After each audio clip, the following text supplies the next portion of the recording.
Hi everybody, good afternoon. Welcome to the Spice Isle Dream 11 T10 tournament. It's day number 4. Now we're going to have some cricket today for sure because yesterday we had absolutely no cricket. Rain won the day yesterday. Today we have some cricket. The sun is out. It's a good day for cricket. I've got Daryl Cyrus, the captain of the Safforn Strikers, and Johan Jeremiah Ginger Generals. With me as well is Mr. Carl Felix. He's the match official for today.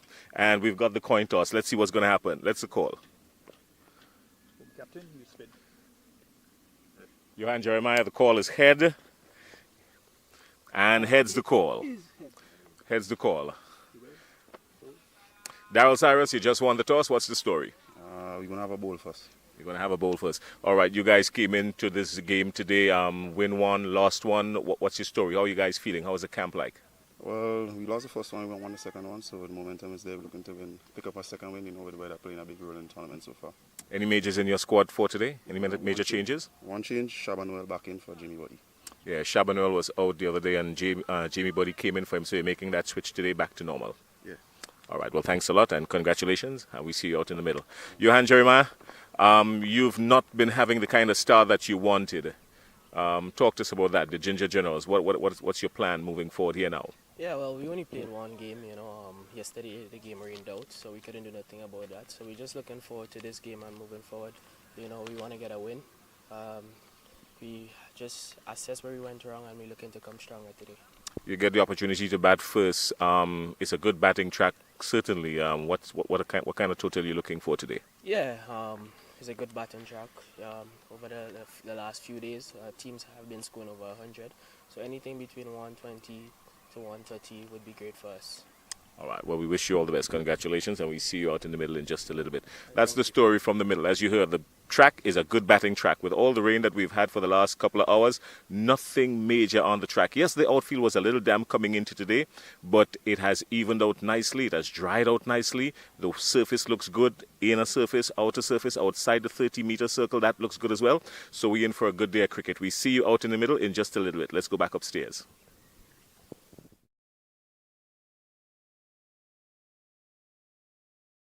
That today would be nothing like it was yesterday. It's a good sunshine today, and we prayed a lot yesterday evening and into the nighttime, and prayers were answered, and for that we are eternally grateful. It's a great day for cricket. Hi everybody, and Jason Skeet again. We had the toss a few minutes ago, and we're upstairs now in the cool shade because according to our friends at the Met Office, today 33 degrees, and it will feel like 39 if you're out there in the middle. And the few minutes I spent outside there in the middle with Rafael Crony, I do not want to get back out there for no reason that can be totally avoided. Rafael Crony, good morning. Good afternoon. Good afternoon, Jason. And certainly I support you in the fact that you does not want to go outside. But we are blessed by really good weather today, coming off what we had yesterday. I think all of us was wondering what is going to happen today with cricket. But we can speak of beautiful condition. The sun is shining brightly, and wicket in good condition. So we do expect that today we're going to have two really full games, and excitement is expected. Well, you mentioned the wicket, and that's good because that was going to be my next point.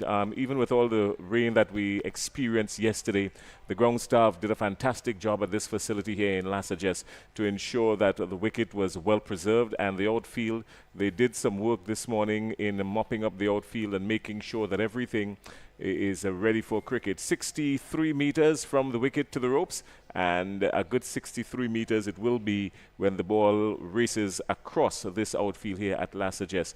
I'll get you the details as you just heard. Let me run it by you one more time. This morning, the Safforn Strikers will meet the Ginger Generals, and the Safforn Strikers won the toss. Captain Daryl Cyrus deciding he's going to have a bowl on this wicket. He fancies his bowling. He's made some changes in his lineup. Let's look at it quickly.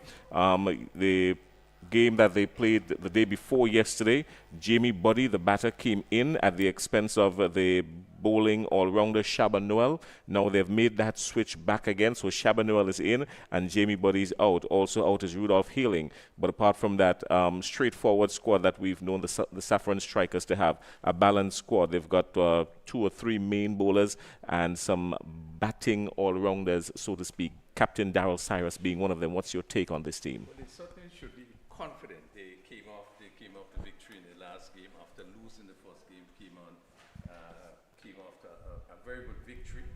What this team has shown is that there are players on the team that is really some really aggressive players. We have seen the batting of in my view Kem Charles, who would have really come to the fore, and we also seen and Anil Matthew.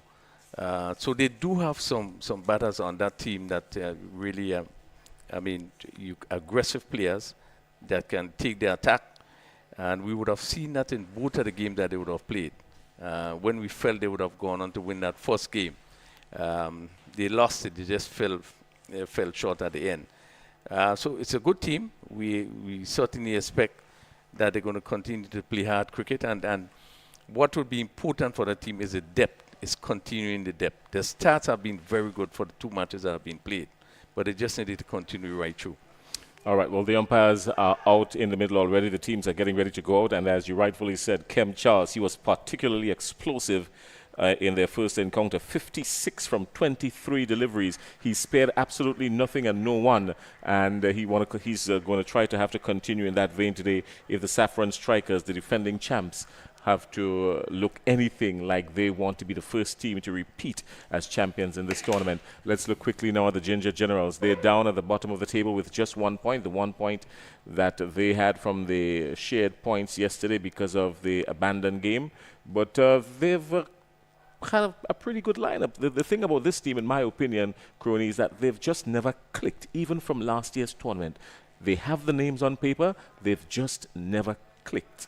Yeah, you're certainly right. The likes of Gian Benjamin, Johan Jeremiah, even his brother Gerald Jeremiah, they would have started off very well. And Lyndon Lawrence, we haven't seen him come to the fore yet. So they do have some talented players there, and they just need to come together just to make sure that they set up a sort of score that is going to be competitive. The bowling of Taylor and Laurie Williams. These are, again, some medium pacers that has shown that they've been able to be pretty consistent. All right, well, let's see what's going to happen now outside there in the middle. And you're totally right, Rafael Crony, because the 2 names you just mentioned, they're out there in the middle already. That's Lyndon Lawrence. He's wearing number 74 on his back. And Johan, number 6. That's Johan Jeremiah. He's wearing number 5. That's correct. Johan Jeremiah, number 5. So those are the 2 outside there for the Ginger Generals this afternoon. And the Ginger Generals would really want to get themselves in a good position, cement themselves as particularly within the first 4 to 5 overs. It's critical that these 2 players really stand up. Johan Jeremiah, the captain in particular. I think Ginger General will be really hoping that he play the sort of in bat as long as possible in an effort to put a good score on the card. Well, Kem Charles has the ball for the Safforn Strikers. He's going to open the attack from the pavilion end, and we're getting ready for ball number 1. Let's go. And immediately, thinking they want to extract whatever little moisture that may have been soaked into this wicket, Rafael Crony, because of all the rain yesterday and the use of the covers. What are your thoughts? Just the 1 to start things off. Good decision to bowl, you think, by the captain, Darrell Cyrus? I think it's a good decision.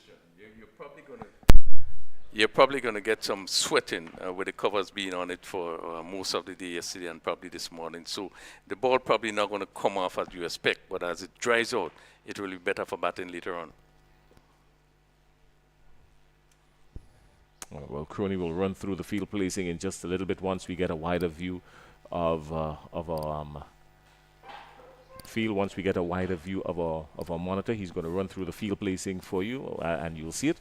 But in the meantime, let's see. There's a Brief conversation outside there in the middle, just after 2 deliveries. And on strike, Lyndon Lawrence will now face up against Kim Charles.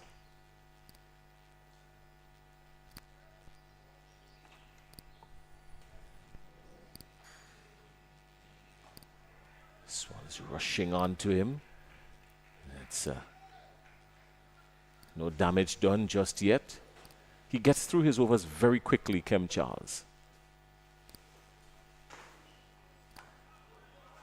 Quicker one.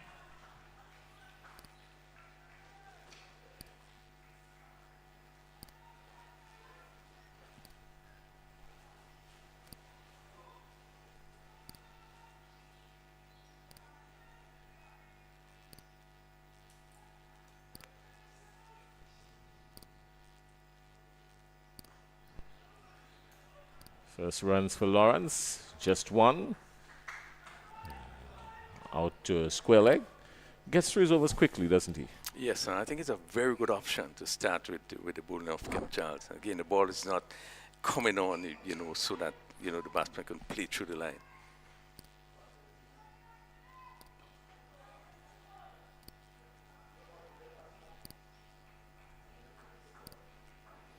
Well, you mentioned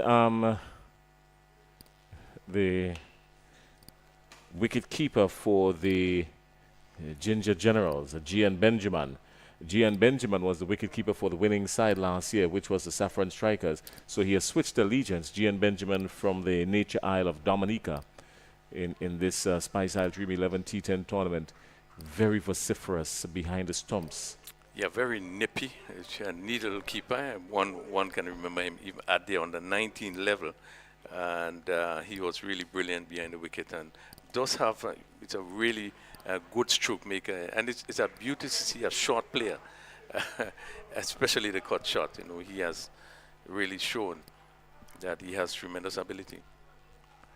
Well, our monitors, scores monitors are not up just yet, so it's kind of difficult for us to follow it for you ball by ball. We're just waiting on them to sort that part of it out. But we're 2 without loss at the end of 1. He's bowled him. Immediately. Drama at the Lasajas playing field. And the first wicket is down. Safforn Strikers, they have struck against the Ginger Generals. And the danger man is gone. And it's interesting. Very good tactics used there by Safforn Strikers to start with the 2 spinners. One could have seen Lawrence just seemingly struggling a little bit. He's the sort of player that likes to hit the ball, loves the ball coming on. And there you see him just trying to make room in an effort to get the ball to the boundary. And they're just coming off there and coming on onto the wicket. Yeah. But has really tightened the opening batters, and as you see once again the replay, really trying the best to get the ball through the gap and just got the edge and onto the wicket. Well, if ever they need to have some sort of relationship with a contractor, is now because a serious rebuilding effort is needed. Gian Benjamin strolls out, didn't expect to come in this early, but they would need him now more than ever to display that stroke play that you spoke about, that he's capable of. Yeah, they just need to set a little foundation. Remember that the spinners, they only have 2 overs apiece. So push it around and get yourself in, wait for the medium piece to come on. But have been really a good start. The spinners just seem to be able to pick a good line and slowing up the delivery so they are not bowling too fast.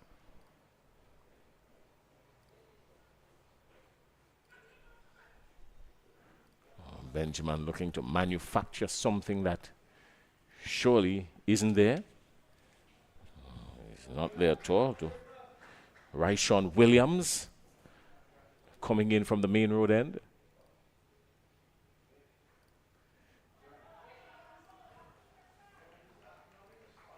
These Safforn Strikers are bowling with a vice grip. Everything is tight outside there.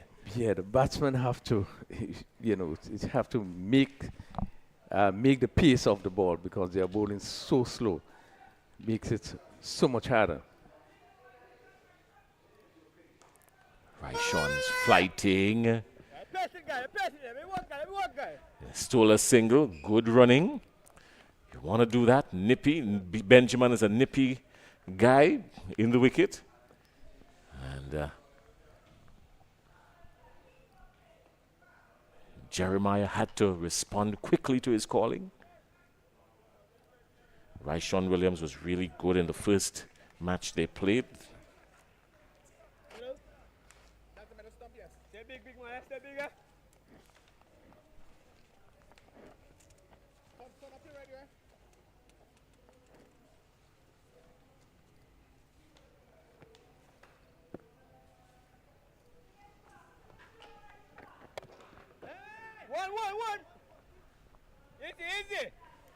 But they're finding it very difficult to get it outside of the 30-meter circle, Raphael Crony. Yes, and I guess it's because of the way that the spinner started the ball. Nobody's rushing to giving the ball a lot of air. They had to come to it, make the pace of the deliveries. Oh, that's elegantly played, beautifully played. The ball will not win the battle, but it was expertly played by Gian Benjamin. Gets 2. Yes, short delivery, and he was on top of this one. This is one of the rare bad deliveries bowled so far, and he hit it to backward point, and the cover fielder having to run down to the boundary, but he picked up 2. Just being stopped just about maybe 2 feet inside the boundary. 6 for 1. Ginger Generals in trouble. But first positive shot we are seeing be played in these 2 overs. All of these teams named after spices in Grenada.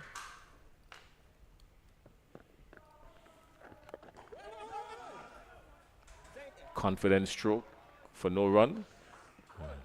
If ever they would love to have some ginger right now to cool things down and make sure that their blood circulation is in good stead. He's on the attack. He's on the attack, and he has dispatched it. That's gone. Has gotten the treatment, the full treatment, 6 runs. Yeah, beautiful shot. Just shortish in length. And he was quickly back into his wicket and hitting it over mid-wicket for a huge 6. He really was in good position. Quickly picked up the length and deposited for 6. He can surely hit it around, this Johan Jeremiah. He's a strong guy. Yeah, as you know, Jeremiah would have played for the Volcanoes in the West Indies tournament this year and has shown a lot of promise, played some good attacking innings. So a lot would depend on him. 8 runs off the over already. It's not bad at all. Benjamin on 3. And Jeremiah on 8. No extras yet. They're keeping it tidy. Safforn strikers. The man going down. Johan Jeremiah.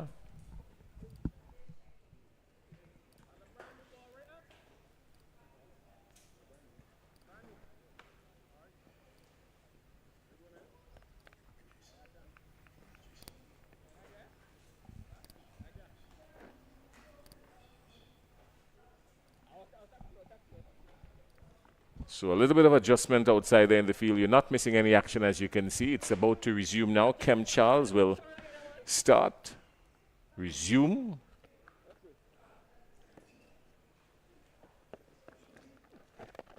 Oh, that's gone. That's well struck. He's not.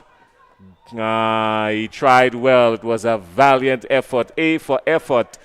But it was firmly struck. And Johan Jeremiah on the loose.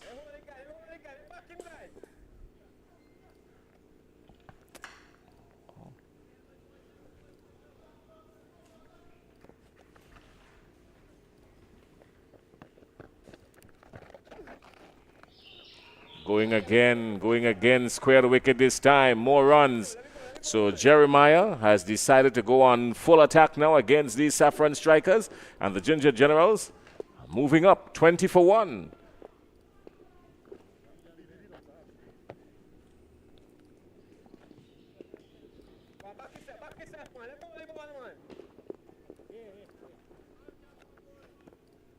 "14 off the over already."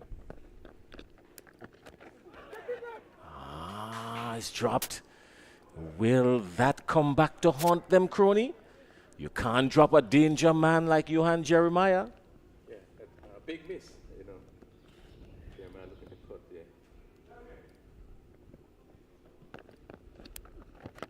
Oh, well, this is gone. This has left St. David's. This is gone. That was magnificent. He latched onto it quickly and spared nothing. Gave it the full willow. Maximum 6. Yeah, this one overpitched there by Kemp Charles, and Jeremiah gave it the full treatment. He's that sort of player that, you know, you're going to put the bad balls away. And this one was overpitched and he gave it the full treatment.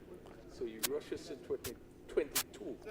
And as we looked at that particular over, it really has been a big over for the Ginger General. And maybe this is a kickstart that they need coming up with the third over, 26 for 1. Well, they needed some fuel, and it came inside the third over. And Johan Jeremiah was the danger man. Yeah, the over went for 20. And, of course, they're going to have to get a whole lot more of those overs. The captain did say that they were looking for anywhere within about 100 to 120. So if they were to get up to that, they're going to need a whole lot.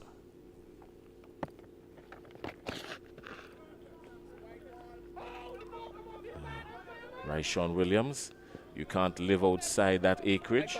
Rent outside there is very expensive. Yeah, we have seen the first 2 overs have been very good. Just coming off the third over, the Ginger seemingly getting into their own. Jeremiah taking 20 in the last over.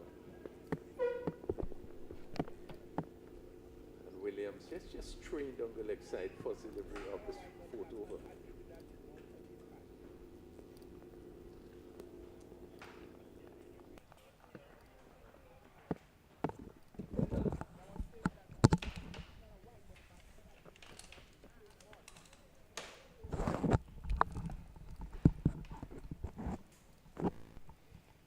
All right, well, Rayfield Crooney, you're back with us now.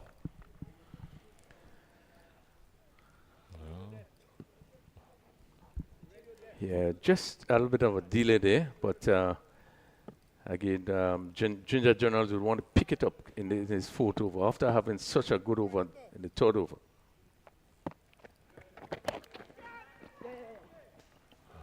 Gian Benjamin looking to go hard.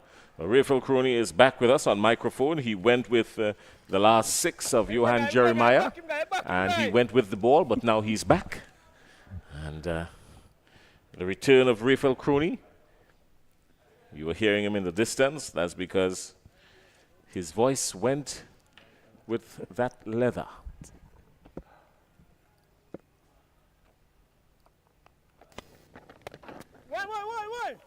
The call is 1, and only 1 there will be. So it has moved on to 28 for 1. The Ginger Generals still looking to mount a serious total here. They've started the rebuilding process. They lost a wicket early in the innings, the second over actually, and the second over, Lyndon Lawrence was bowled. He was bowled by Ryshawn Williams for 1, and it was all Johan Jeremiah after that for the Ginger Generals. Yeah, no ball just being signaled there by the umpire. Don't overstep by Williams. And Gian Benjamin taking full advantage of it. Yeah, short and wide, and give him the room really to swing that bat, and hit very safe shot, way over backward point. And a few bounces just went over the roof for another boundary.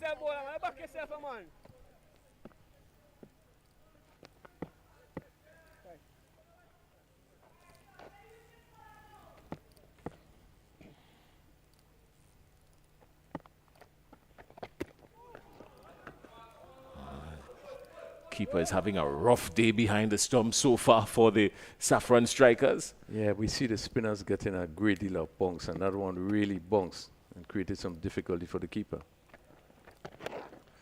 And Benjamin is going again, and he's gone with him. That's more runs. So Gian Benjamin has now come to the party. He's moved to 12, and the Ginger Generals are 37 for 1. Yeah, sensible batting there by Benjamin. Ball pitched up, and every time it's pitched right up, it just give them the opportunity to hit over the top. And he swung this one over mid wicket for another 4.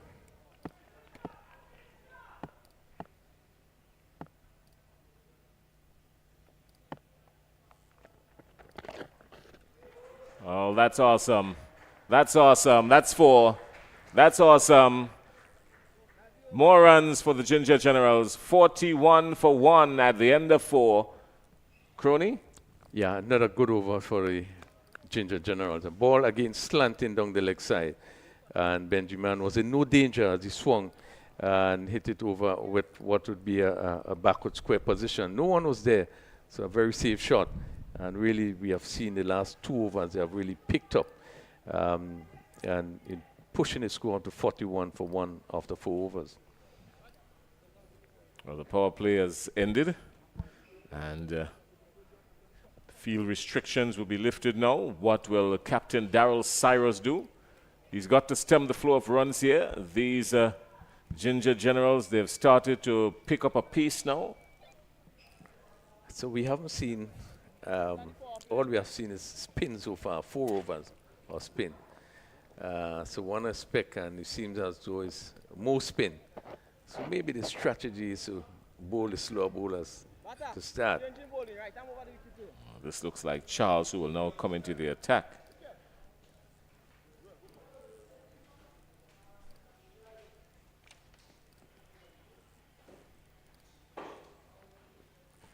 It's not Charles. It's Joseph. So Sheldon Joseph. Thank you very much, Clyde Rondell John. He's a commentator slash scorer slash assistant slash everything, slashing outside the off stump from the commentary booth.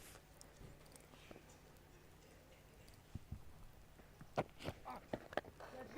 this one is up in the air. The shout is catch. It's going to land safely, but it's going to land behind the boundary. 1 bounce, 4.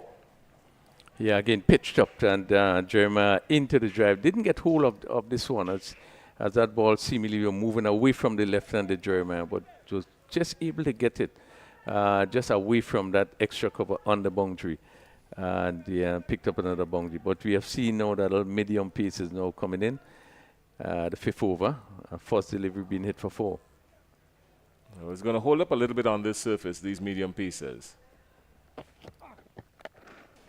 And the batsman will see it easier. I think he should have waited just a little bit longer. Maybe playing it a little later would have yielded 4 runs because it went straight to the field outside there. Just a little bit more finesse and not so much power would have yielded a boundary. Yeah, you're right. Hit it a little bit more square. The later you play and just play that more square, would have been able to pick up the boundary. But just to your point, in terms of the ball coming off the wicket, as I said, being covered so long, one would think that, it will.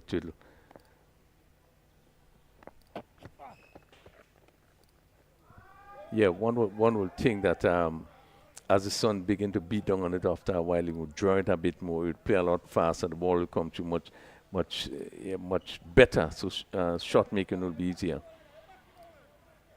So I think all is necessary is know it's a bowl line and length. Use a little variation to make it more difficult for the batters.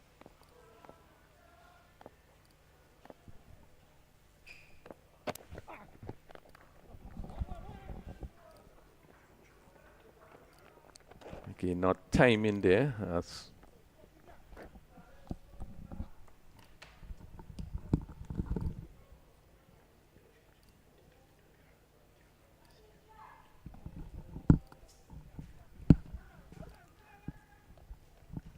So Jeremiah is on 28.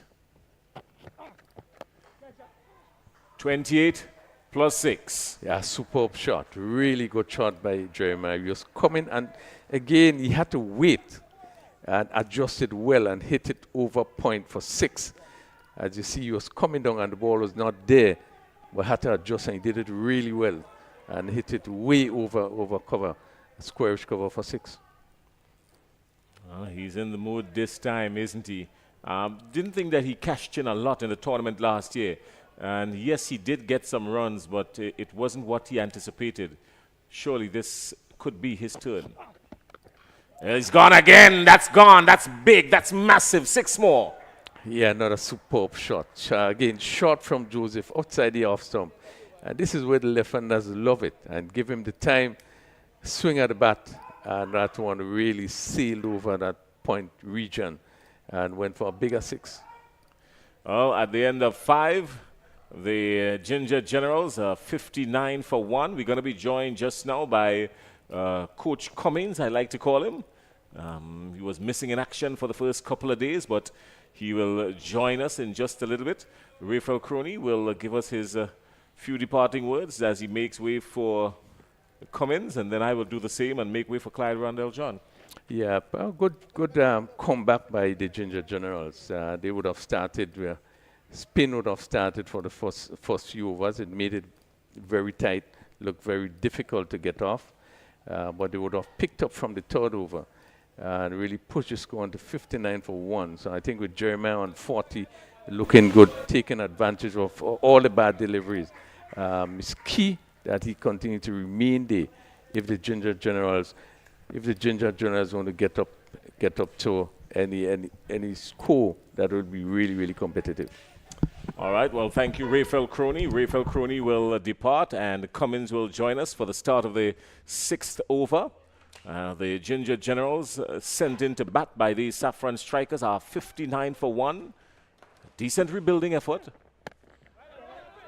Rushed on to Gian Benjamin this time, the new bowler, Ruel Williams. We saw Ruel Williams in the first couple of overs that he bowled in his first game. He wasn't overly expensive.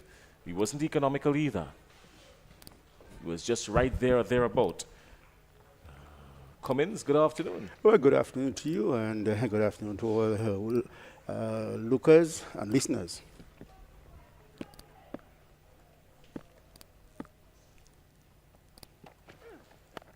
Gian Benjamin is going after him. The shout is catch, but he's not going to catch that. Somebody outside is going to bring it back in. That's another 4 runs.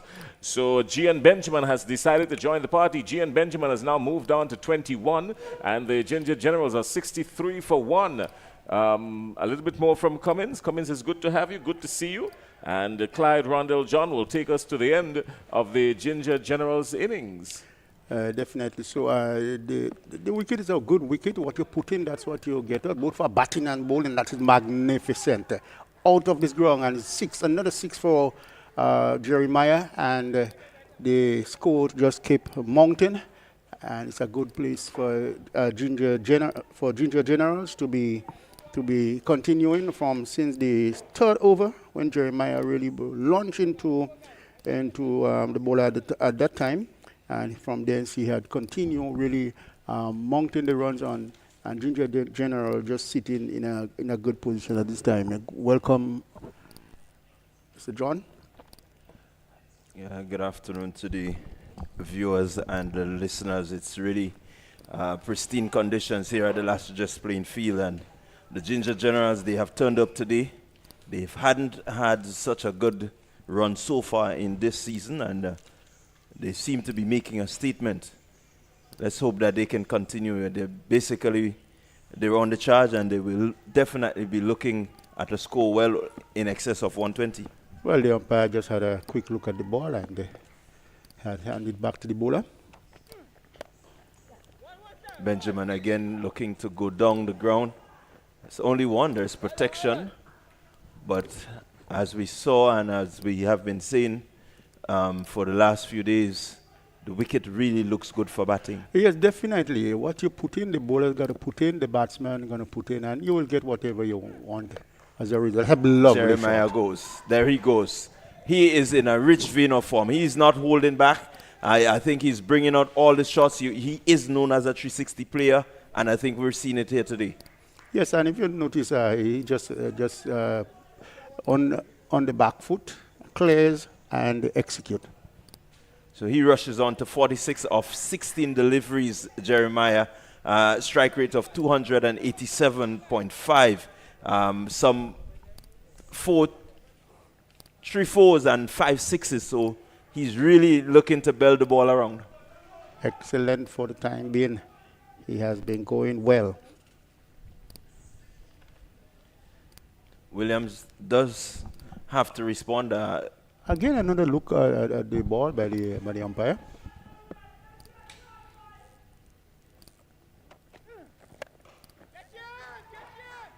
Catches the call, but it's another 6. Jeremiah really dealing in boundaries. He's not holding back. That brings up his 50. 50 for Johan Jeremiah, 17 deliveries. And more importantly, the Ginger Generals, they are looking to build some momentum into their game today. They're hoping that they would end up victors today. Jeremiah, as the captain, setting the foundation. Well, yes, he takes the lead, and that's a very good way. If you really want to get the kind of success that you want, somebody has to do it, and the captain is taking it into his own hand. And this is the what has been for now. He's been scoring the runs and scoring it quite quickly. So the score at the end of the over, 82-1. Daryl Cyrus and his team will need to break this partnership, a partnership of some 80 runs so far between these two.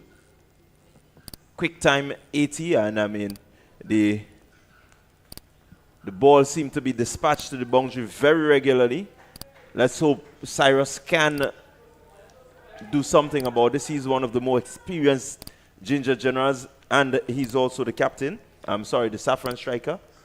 Well, Ginger Generals, they're looking for about 120, and they're well on course thus far. With the going of Jeremiah this time, Cyrus is coming in, and let's see what he can do for his team. Benjamin just cutting well. Protection out there, but you don't really need the dot deliveries now. You need to get rid of one of these set batters, because these two, they seem to be seeing the ball really huge. At this time, all you have to do is to get a wicket. And that's what Cyrus is really thinking now, I think. Again, a beautiful shot inside out. Jeremiah really looking on song today. We can look at the replay here. Just getting that bat through the line of the ball, inside out. Nobody moves. What an excellent shot played. In the first, at the third over, the 6 that he hit over mid-wicket, you can see the confidence in him. Where he move across the wicket and open the front foot and hitting the ball. He's playing extremely well thus far. Cyrus now will want to respond. He needs to bring the bag of tricks that we know he has up his sleeves. The Safforn strikers need a strike here.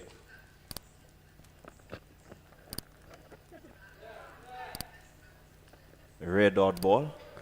Wide signal by the umpire. So Cyrus is looking to get Jeremiah off his bases, tempting him outside the off stump. He had a flash, missing, but I think that would have given him some hope. Well, we had last suggest we're not hopeless what's going to happen. Again, that's a ploy. The wicketkeeper is just not collecting at this time. He's not really having a good game thus far. It's another wide.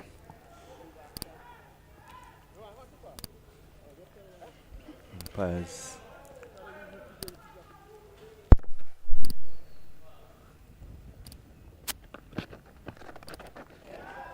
And there he goes again. There goes Jeremiah again. Just moving inside the wicket. Another 6 for Johan Jeremiah. He seems to be making grounds here today. Really unstoppable. Well, if you can say that he has jelly-flected in this shot, he has really done so. What a shot. And that shows a batsman who is in form. Look at that. Magnificently played. Cyrus under the pump. Wants to close off this over with the wicket of Jeremiah. Can he do so?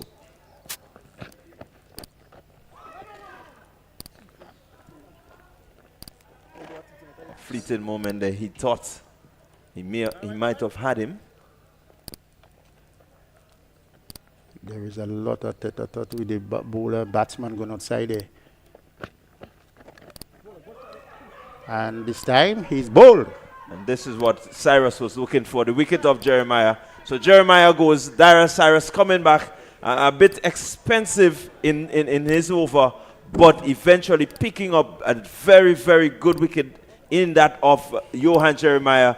Jeremiah goes 62 from 21 deliveries, some 32 minutes, a strike rate of 295. What an innings by Johan Jeremiah.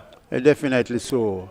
We have seen him on the back foot. He played on the front foot. He was playing square off the wicket. He was playing behind the wicket. And what an excellent inning in just 21 deliveries, 62. And I think that's going to be a memorable inning. He will remember this one. So Eugene, the batsman, making his way in. So that brings up the end of the over. Ball that pitch on very good length. I beg your pardon, there seems to be one delivery remaining in the over. So it's 6.5 overs. 95 for 2, the Ginger Generals. Really, they've raced along after losing an early wicket. Cyrus really.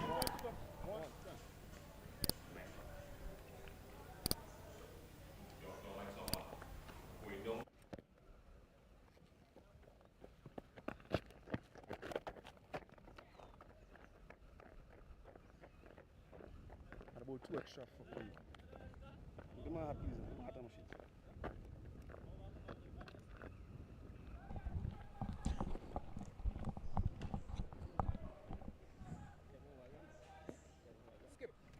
So it's Gerald Jeremiah replacing, John L. Eugene replacing Johan Jeremiah, and right away he's off the mark with a beautiful boundary. Slug sweep to mid-wicket, yielding 4 runs. Definitely so. Just come in, a batsman just coming in. He has come in with some form immediately. I think it really suggests the good nature of the wicket, the confidence that these Ginger Generals have after seeing the innings of Jeremiah. I think every batsman coming out wants to get a hit. Definitely so. And Williams will have to bowl good length. He has to do a lot of mixing and have a lot of thought outside of it, because the batsmen are really set now. Just about 2 overs remaining on the chart.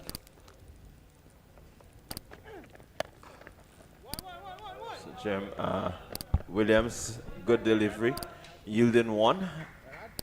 The Safforn strikers will want to stem the flow of the boundaries that we've been seeing, and so they need a nice tight over here from Williams to make sure that they get themselves back into this contest. And most definitely so. Stem the flow of runs. You got to stifle the batsmen, a new batsman inside. And with Johan gone, you need to really do so. That's a good shot. Eugene, go in. Eugene seems to be in that form. I don't know what the Ginger Generals have eaten this morning, but they seem to be in a form where it's no nonsense. Let's clear this boundary, and they're doing it really well. Well, there is a saying, once you eat ginger, the truth is going to be cleared. Everything else will be cleared. So it seems that they are already cleared this morning. They have the focus is right, and they are doing just what they are doing.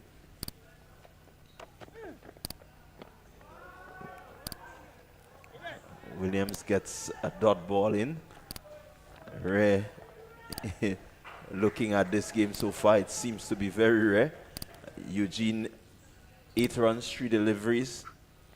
More importantly, the score for the Ginger Generals, 104 for 2. That's a lovely shot. yet another boundary from the bat of the Ginger General batsman. Just about 12 dot balls I want to make it in the inning thus far. So they are going quite well.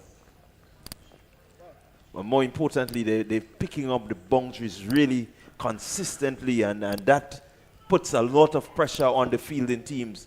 They need to respond. And they also have wickets in hand. It's just about 2 overs remaining. So I guess they have the license to go after it. So beautiful sunshine here at the Last Just playing field. Conditions good for cricket. Safforn strikers under the pump.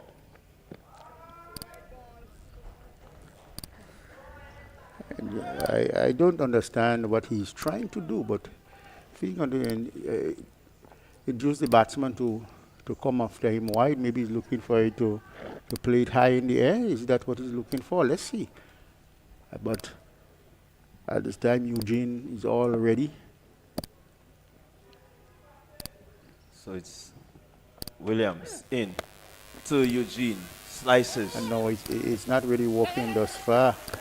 They're going to turn for a quick 2, and that's what they get.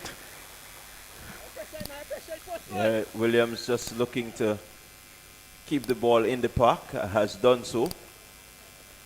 Unfortunately, it yielded 2 runs, but stayed in the park, and that's important.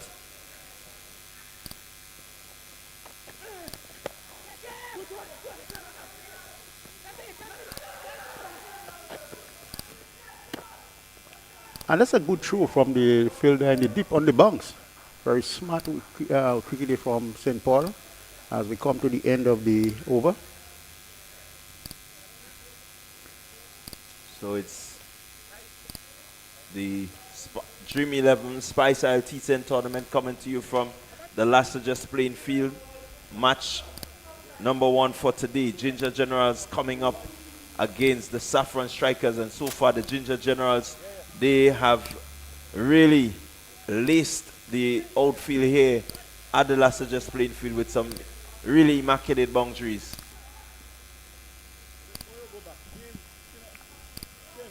Safforn Strikers want to complete this innings. They need to really pull things back, and the only thing that can really help them is wickets, and consistent wickets from here on in.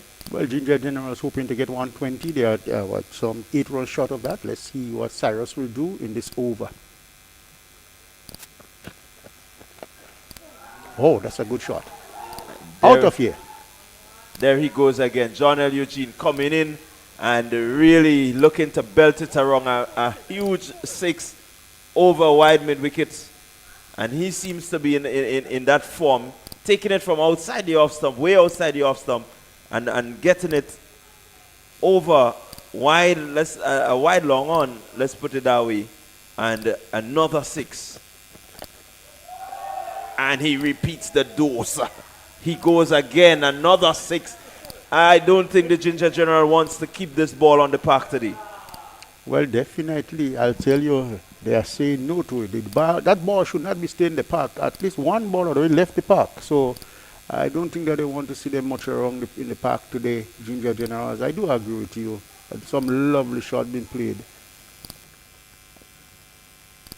Cyrus again. This time is wide outside the off stump and he cracks it away. The batsman will cross for 2 and 2 more to the total. John L. Eugene really seems to have come in with clear instructions. 29 from 9 deliveries, and he's still out there facing up against Cyrus. Ooh. And he goes again, another one. Another one goes over the ropes. John L. Eugene really putting Dara Cyrus under a bit of pressure. 35 from 10 deliveries. Well, what a shot. I tell you, yesterday, this time, it was raining. But today, it's raining 6s. Quite agree with you. It's raining 6s here at the Last Just playing field. Cyrus.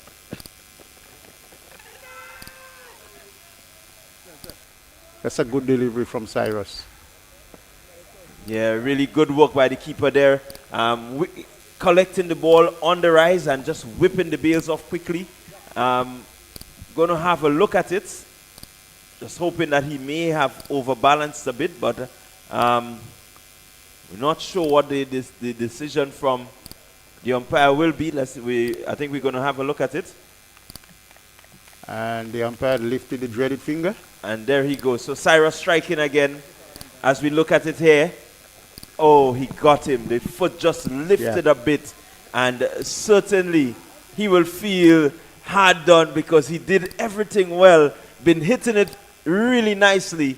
But unfortunately, he just lifted the foot a bit. Slightly off balance. Just slightly off balance. Good wicket there for Daryl Cyrus and the Safforn strikers. I think they need from here on in to really pick up wickets consistently. Look at it again. Let's look at it again. Out the foot goes and looking to push it back. Nothing touching the ground there. And oh boy, it's an inning that he had really enjoyed. You can see him really going out, and he had really enjoyed his inning. And as it is now, Jeremiah, the younger brother of Johan, that's Jarrell, is making way in. Well, kudos to Ronald Walker, because he has had a pretty untidy morning, but this time he collected and he was quick enough to whip that bails off and really bring a bit of hope to the Ginger Generals, to the Safforn Strikers, sorry.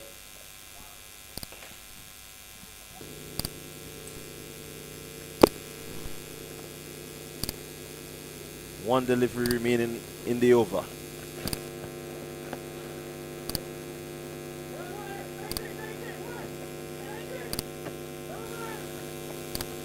Really outstanding running by the pair. Down to long on and gets him two. So really, the Ginger Generals, the batsmen coming out just seem to be ready, you know, to really keep that pressure on the Safforn Strikers. 134 for 3 after 9 overs. It seems that like today we're going to breach the 140 mark.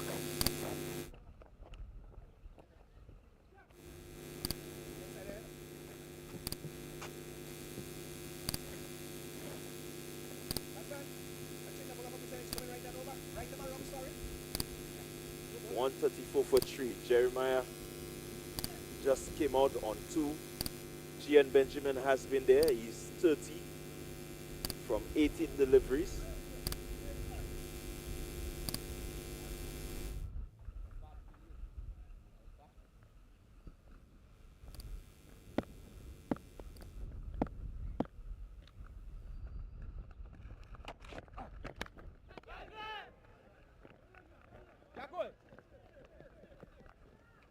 So another wicket goes down. The Safforn Strikers, they're looking to strike back. Definitely wanting to keep this total under 140. Sheldon Joseph picking up an important wicket, that of Gian Benjamin. Definitely. So he got a wicket to get at this time. Looking to just a wider side the off stump there, and he was nowhere in place to really put back to really put the middle of the bat onto this one, and unfortunately the edge is gone. Check on that afternoon.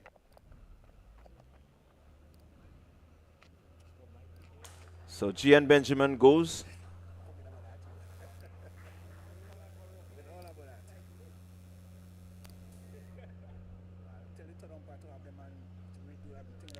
Gian Benjamin goes 30 from 19 deliveries. Caught at the wicket. Joseph, a very important strike. And he wants to continue as the new batter in Denroy Charles comes to the wicket. So he will love to see the back of Denroy Charles just to help to give a bit of momentum to the Safforn Strikers.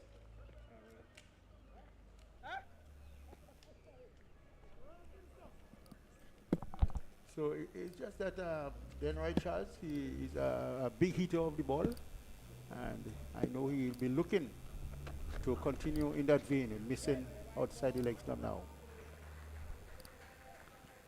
So the score moves on, 134 for 4.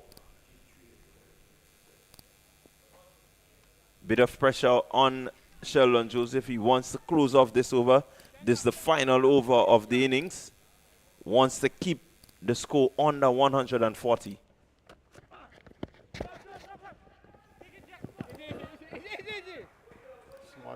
Smart run there by the batsman. It's a leg by signal by the umpire. Just keeping the score line. Chicken looking to get to 140, it's 136. Just a few deliveries remaining in this final over. So Joseph doing pretty well so far, has kept the ball in the park. He is. This one is high in the air. Somebody's going to get under it. And it's well taken. It is. Yeah, it's taken. Taken. By Joseph, ball and cut. Taken, slower delivery by Joseph. Jeremiah looking to really throw the kitchen sink at it, succeeding in only getting it as far as Joseph, who took the catch off his own bowling. But again, as we were saying, this is what they need just to get a bit of momentum, you know, to their bowling innings. At this time, it's very crucial to break the stem of runs, and to get a wicket at this time is always a dream come true for the Ginger, for the Safforn strikers. 134, 136 now is the score. Just got it's 2 deliveries remaining in the over. 2 deliveries remaining, 3 deliveries. So it's not all that far away from 140, which would be a very good chasing total here. And both Safforn strikers, we're just thinking that in the middle overs, too many runs are scored. But the Ginger Generals will be very much happy at this time where they are. So Che Duncan comes out in the middle to join Denroy Charles. And Duncan will certainly be looking to help his team to get across the 140 mark. And so we've seen all the batters that came out for the Ginger Generals so far come out with a mindset that they're going to get the ball out the park. I think he has to, with only 3 deliveries remaining and still wickets in hand, he has the license to clear the park. Definitely so. Good delivery by Joseph. 2 is the call. Yielding only 1. Good pick up and throw by St. Paul. Out in the deep, has a really good arm, Javel St. Paul. Definitely so. Very strong man to be out there in the deep, especially at this crucial time.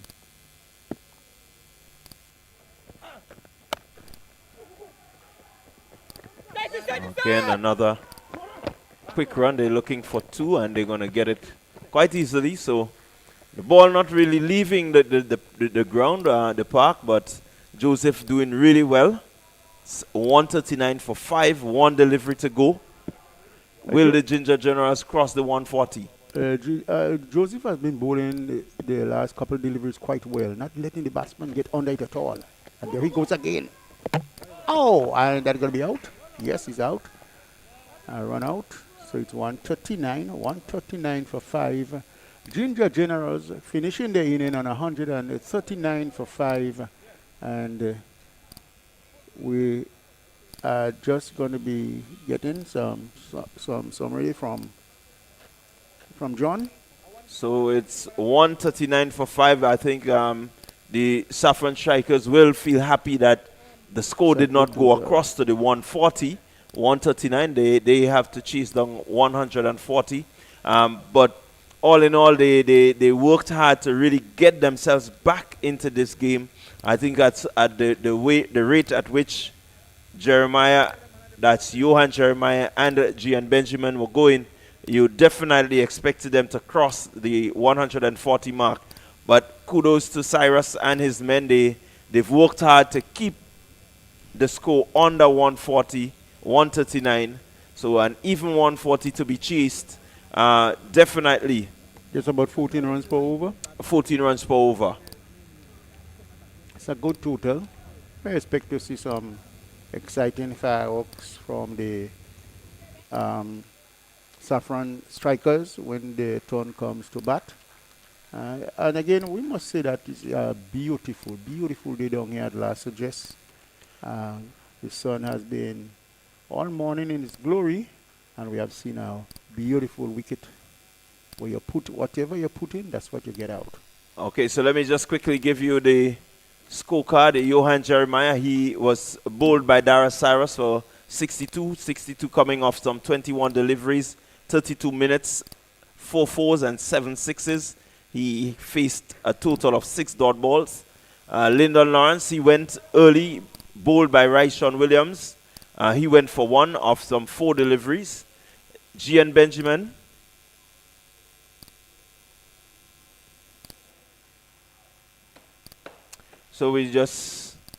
Gian Benjamin, he went for 30. And more or less, these are your top contributors for the Ginger Generals. So we're going to leave you here for the moment, and then we're going to get back for the second half as we look at the response of the Safforn strikers chasing 140 for victory.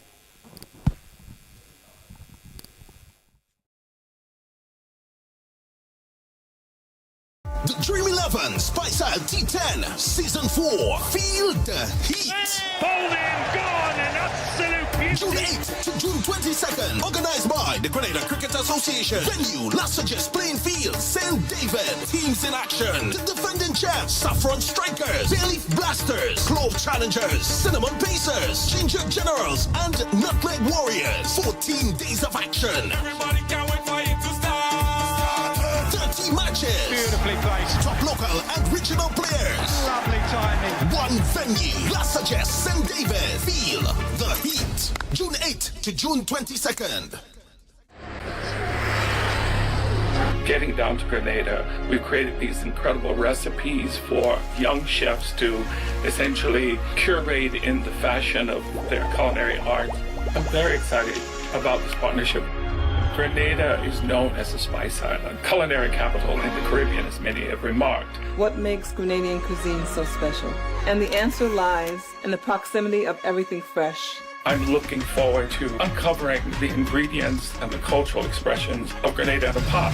In Carriacou, we had an amazing time, but I was so impressed about the beauty of the island and the people, so warm, friendly. I felt it kind of like a challenge. I thought I could say something here.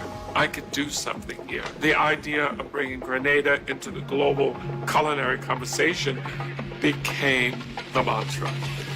We have to tell that story. Must tell that story. And we are telling that story. Well, you are, one pot at a time.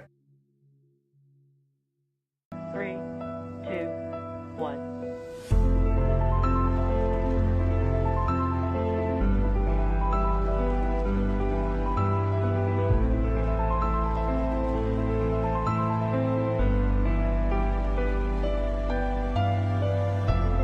Liftoff. Crew is in orbit, traveling at nearly 17,000 miles an hour.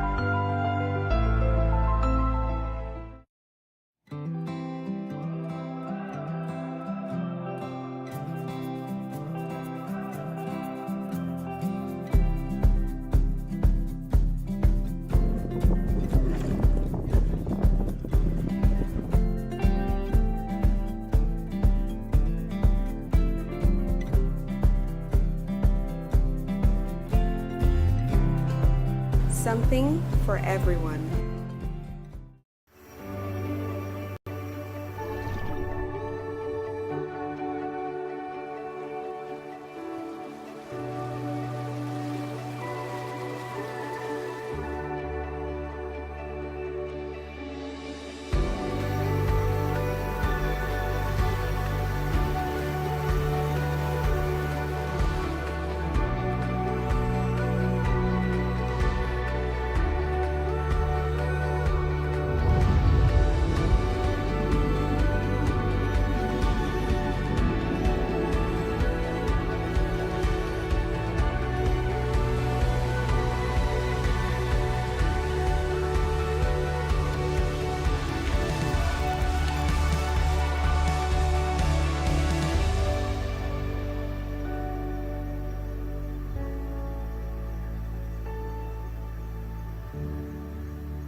All right, well, we're back here at the Last Just Playing Field. This the Dream 11 Spice Isle T10 Tournament 2024 edition. And we have the highest total of by any of the teams so far being set by the Ginger Generals, and they scored a total of 139 runs. It's the turn of the Safforn Strikers. They have an even 140 to chase. How they go about will depend on these two out there.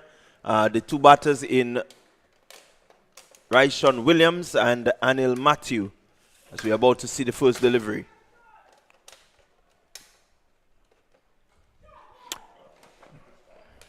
And there we had it. Somehow today, after all the rain, the ball just does not want to stay in the park. First delivery of the innings, out the park, 6 runs. Yeah, very good shot. Short delivery just on his hip. And he clipped it beautifully over a wide, long leg. And it went across the roof. It's a good confidence shot. I tell you what, these guys, that day without any cricket, I think they came out, you know, rested, and they seem to be rejuvenated. They're seeing the ball really well. I must attest, the wicket is also very good for batting, so we have a really good display of batting today. Yeah, we're probably going to see the team using probably a lot of strategies now. We saw that the strikers started with spin. And obviously, they're now beginning to get to know the players they're playing against and use different strategies. After the 2 overs of spin, which was very good until the second over. Then General started to take control. So Laurie Williams under the pump right away.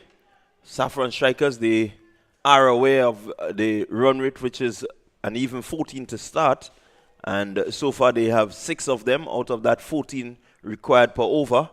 And definitely he has to come back and come back well. A lot will hinge on him, Laurie Williams.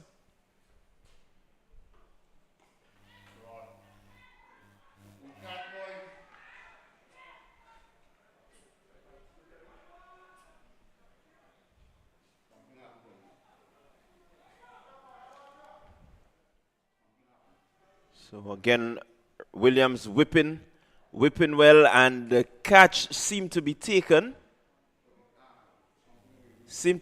But the player remained down. Well, the umpire is just looking to confirm whether or not it was cleanly taken. But I think more importantly, the player is still down.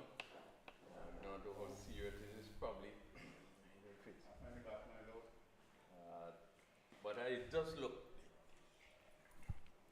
So it does look as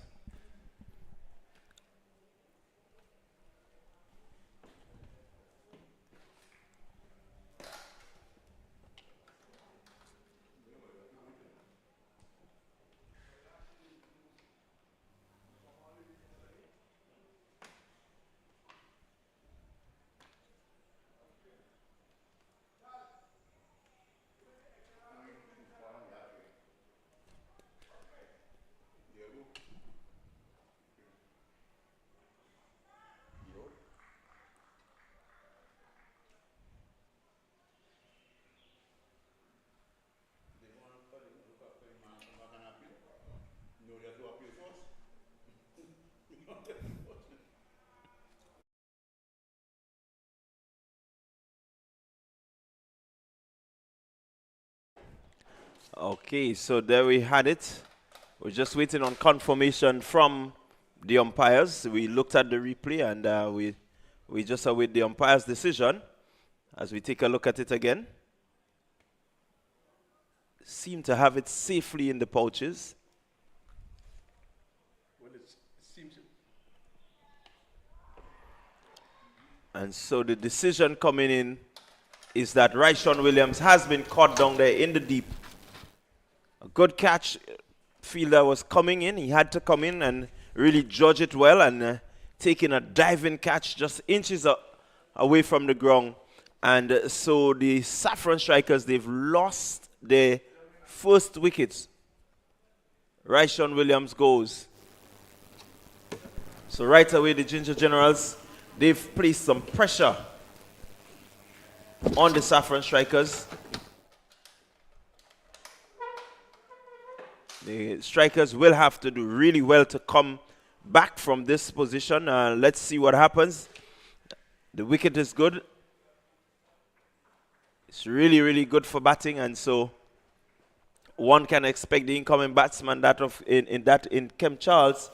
We've seen him really belt the ball around the park so far, and I dare say if he gets the sort of bowling that he got a few days ago, he definitely will be belting that ball around.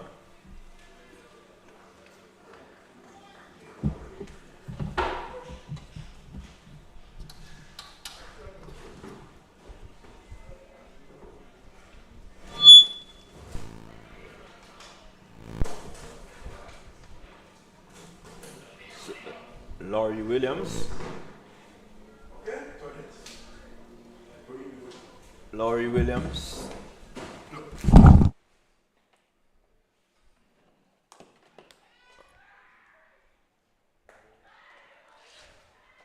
Wow, it's drama here at the Lassages playing field.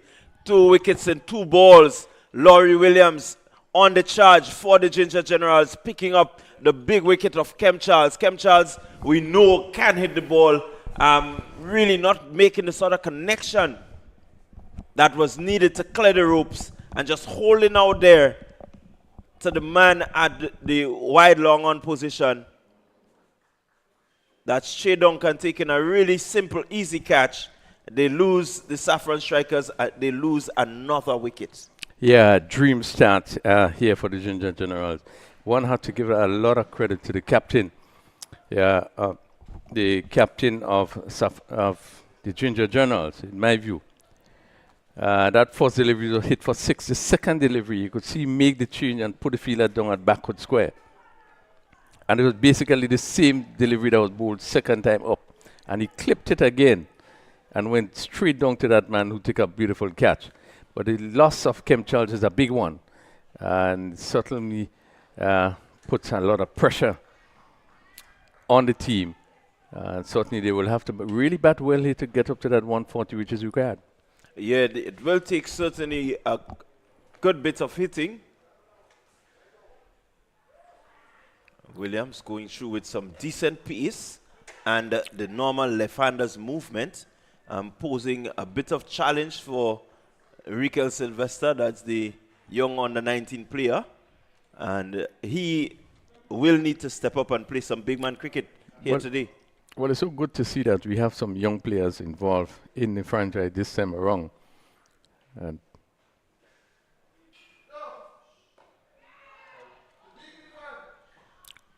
so he's getting the ball off the square. They go for 1, and they will get 2. So it's important that to keep the scoreboard moving. You don't want to be losing wickets and still not really getting to maximize the runs. So far, a good start by Sylvester. yeah, and Williams hitting a good length, coming over the wicket, left-hander, getting the ball to move from leg to the off.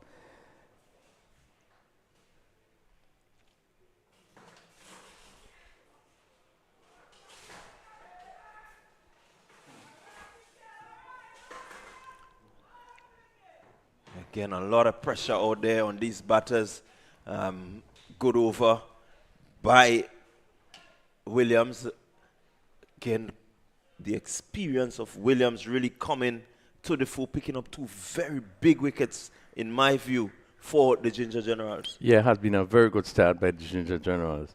And you could look at the reverse in terms of how they started off the bat, which was very slow, and picked up. This over has been a very good one to remove 2 of your top batters, Kem Charles, who have been one of the dashing players for strikers. I think it has been a pretty good over.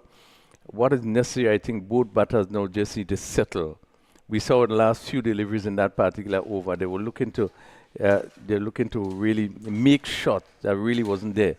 Last delivery seeming to crash into the body of Sylvester. So they just need to settle a bit and get a piece, push it around, and then try to develop from there.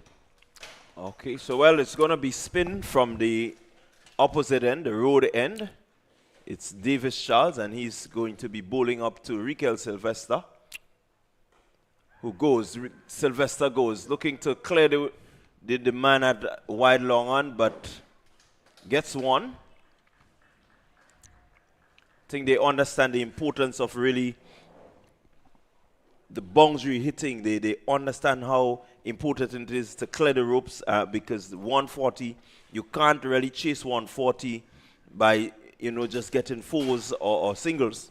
Well, that was the strength of the Ginger Generals. Your persons,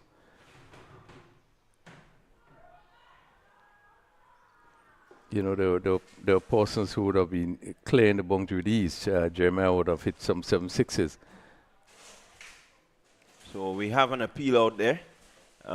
Just looking at the umpires, looking to see what the signal is. He seems like he has called for the third umpire, so we're going to have a look.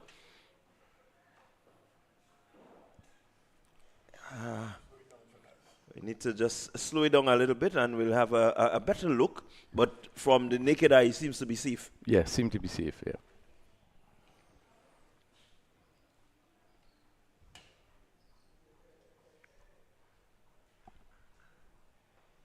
So it's well for the Safforn strikers.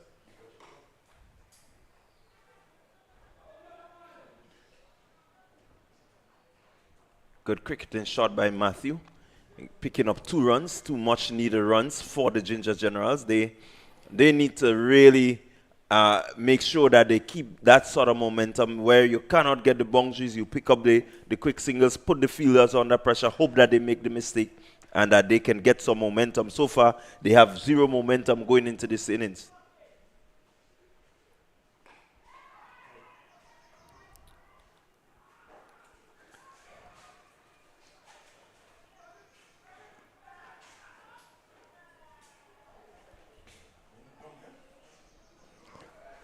Another 2 busy running between the wickets there by the 2 batters as we have another decision for the third umpire.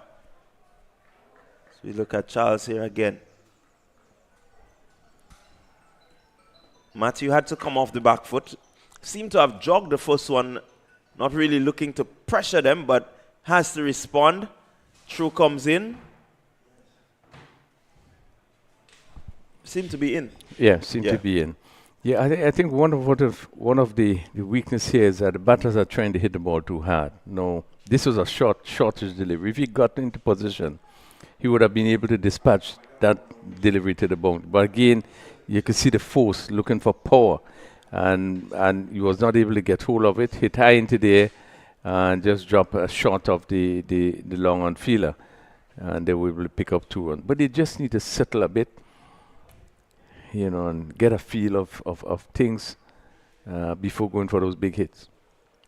Well, Charles. And he's dispatched with disdain. And Matthew hanging on to that one, just as you rightly said, not looking to be too powerful now, just ensuring that delivery, which was about middle and leg, continued with the action, and he clears the ropes quite easily. 6 runs to Anil Matthew. Yeah, he waited and played with the tide. As the ball came into him, he just helped it and lifted it over mid-wicket for 6. Well, a lot more of this is going to be needed, and he is ready. He has raised his hands. I think he has gotten the pace of the wicket now, and you can see another boundary. Anil Matthew picking up a 6 and then picking up a 4 here, just to give the momentum to the Safforn strikers' innings. So it called for just some patience, and you picked the right ball to hit. This was all pitched up, and he did the right thing, hit it straight back over mid-on, which was very safe. Pick up another boundary. So that brings the end of over number 2. The score 24 for 2. The Safforn strikers chasing total of 140 for victory. 24 for 2, a bit behind the 8 ball. 2 big wickets. The run rate, they're not nowhere close to what is needed. So it definitely means that there is a bit of pressure on them right now. Yeah, it is. But you know what 2 good overs can do as Williams continues. Again, good shot Good shot. The batsmen seem to be getting the pace of the wicket. Sylvester just standing tall and getting that one really nicely to the boundary. Yeah, and he stood up there. No big hit. Stood up, waited, and was able to place it easily over backward point or a wide third man. He picked up another boundary. So it's not all about swinging at every delivery, but sensible batting. I quite agree with you there. They need sensible batting from here on in if they're going to challenge the 140.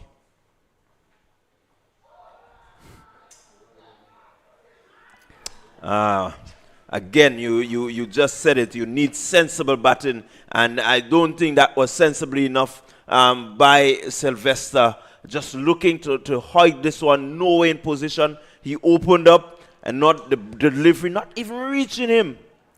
That looked pretty unorthodox from Sylvester. Yes, poor batting, and this is why I made a point in terms of the way they were swinging.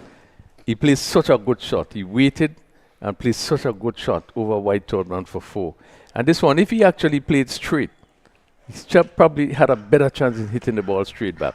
But stood up and swing right across it, and lost his wicket. Really a bad shot, and the ball was not really there for that shot.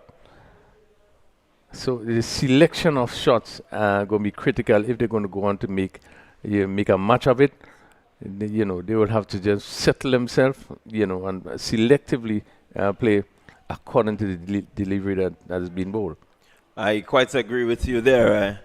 They really need to use every bit of strategy that they can to really, get some momentum into the innings. So far, Williams has been destructive in terms of his line, his length, his varying his pace. So he has brought the bag of tricks. They will need to really settle themselves if they're going to overhaul this total. The overs seem to be moving and moving quickly. Yeah, Williams is using the experience that we know he have. It's not all about pace, length, line, movements, variation.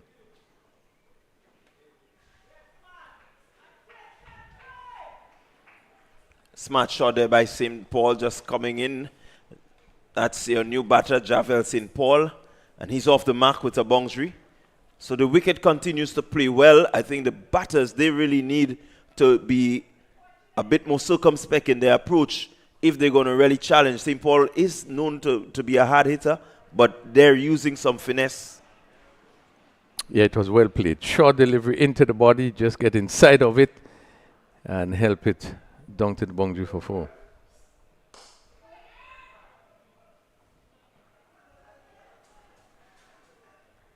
Good striking from St. Paul. Good clean hitting. Again, as you rightly said, trying to make sure that he holds the shape, get the bat onto the ball. That was powerfully struck. So it's 33 for 3. We are in the third over. William in his second over so far picked up 3 wickets.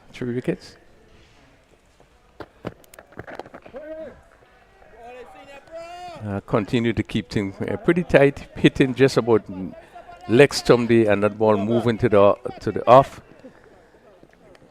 And Matthew pushing it back, but has been really a good spell here so far. Bowled 1.5 overs, 3 for 14, really good spell.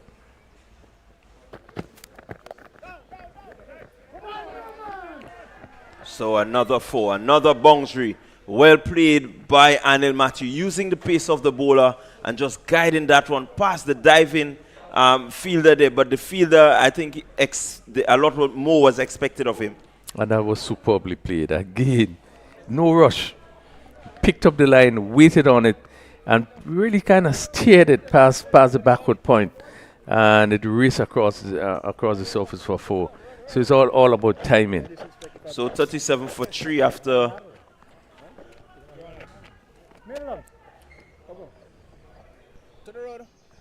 After 3 overs, it's 37 for 3. The Safforn strikers, they are in response of 140 for victory.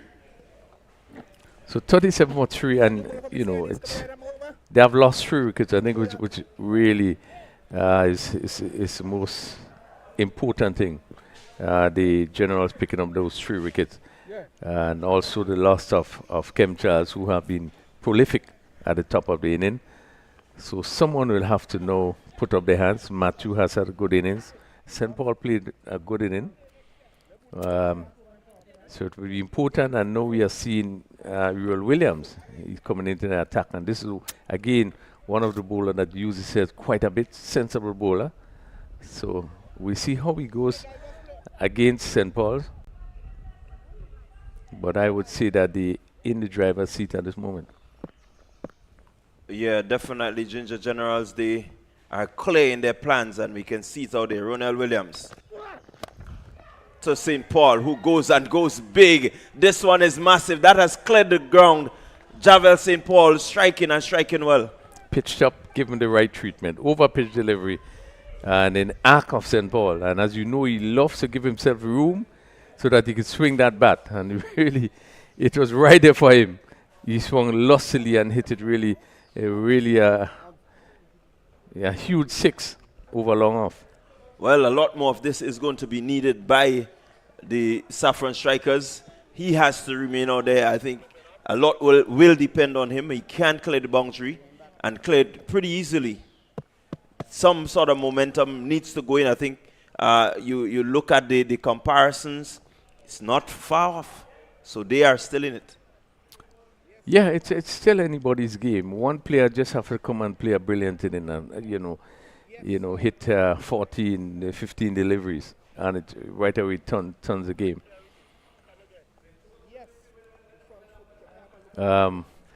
Interestingly, there, as the umpire is relooking, probably having a third umpire involved here.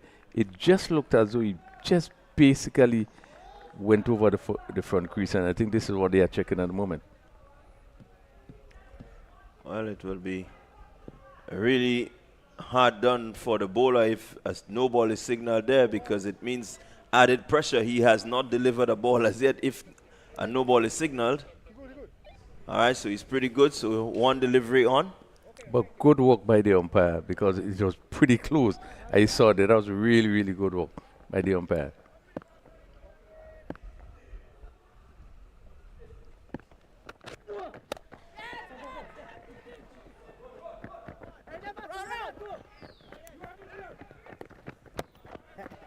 So again, good hustling by the pair out there in Matthew and St. Paul. Turn that 1 into 2. And a lot more of this is going to be needed if they're going to chase down this total. Yeah, and St. Paul again looking to clear the boundary again. As we would have discussed and seen before, pulling away from the delivery, not really getting into the right position. So more than often, you have to really stretch and cannot get a power that it should get to clear the boundary.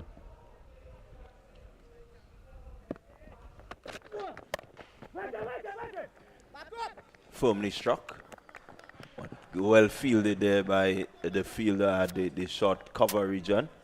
Definitely a delivery like this, as you just mentioned, had he just opened the face, looked for maybe a little bit of more finesse, it could have yielded some runs.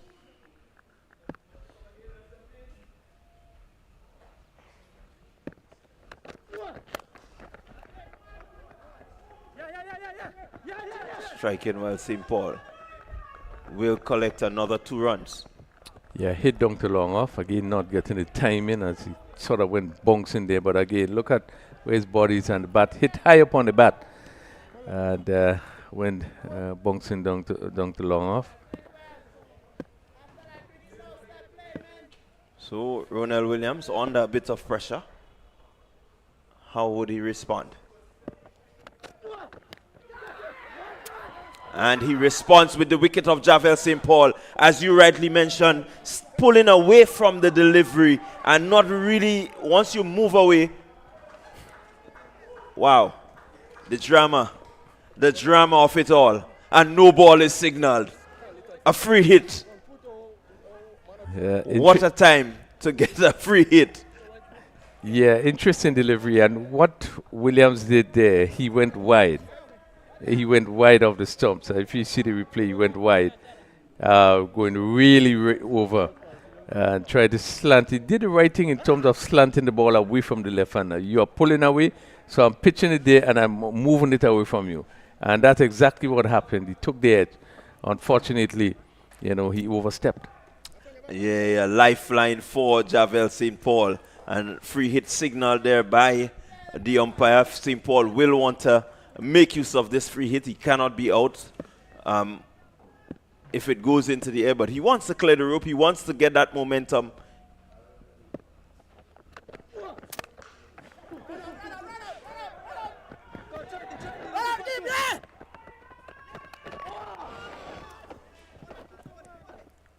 Really was a pretty close one there. Again, the same delivery. Being caught in the cover, but being a no ball, and not out. And they actually came out for 2 runs there. Just happened to make the crease there. So a very eventful over in progress. Ronald Williams bowling to Javel St. Paul, hoping to pick up a wicket just to help to cement their position, the Ginger Generals. So far they've been bossing this game.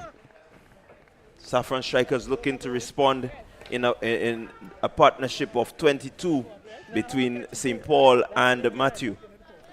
Yeah, very interesting over there. The end of the 4th over, power play, 51 for 3. But quite an intriguing over there, bowled by Williams. We saw him, again, using a little variation, have picked up the wicket, and actually been out caught with twice in the over, 2 no balls. So a lot of action in that particular over. But at 51 for 3, they not out of it.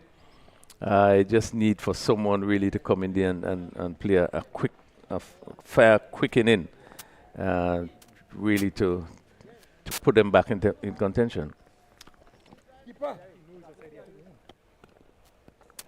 So it's a 4 overs gone.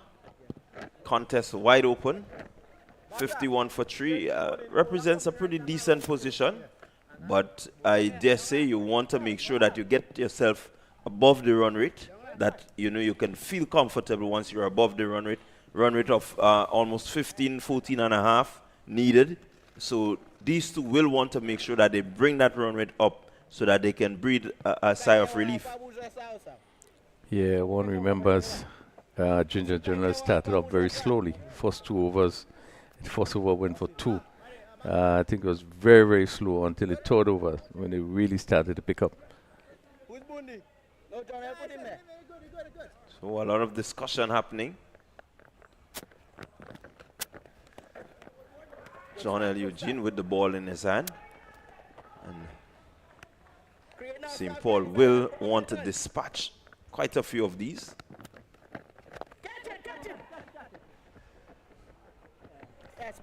He's not going to get it this time as he goes. Another wicket for the Ginger Generals. They strike, and so they are really bossing this game, the Ginger Generals. Well, you could have sensed that something going to happen. And Eugene coming over the wicket, bowling off spin again, leaving the left-hander. First delivery, he allowed it to go through. And the second one, which was, again, pitch outside the off stump, leaving the left-handed St. Paul. And again, looking to go for the big shot. Not in any position, no timing, just went up to point. Easy catch taken. Yeah, I think the choice of shot is what really defeated St. Pauli. You're getting a delivery that is short, going across you. Instead of trying to pull it to mid-wickets, you use the pace of the bowler and get it, right? You look at that shot there, and it's just trying to hit away from the spin of the delivery. Yeah, all it meant, the right foot should have come across, and you in total control and place that ball between the backward point and the cover region. So another blow struck by the Ginger Generals. That brings Captain Cyrus to the wicket. Cyrus in with a lot of pressure on him. He has to play a captain's inning. I think Jeremiah set the pace, and so he will be wary of Cyrus. Yeah, and Eugene seemed to be bowling well, really sensibly. He's looking to pitch the ball in the right areas. Cyrus off the strike right away. Now you look at the batsmen coming in for the Safforn Strikers, and they seem to be coming in with a sort of half-hearted approach. You look at the batsmen that came in for the Ginger General from ball one, they were looking to clear the ropes. I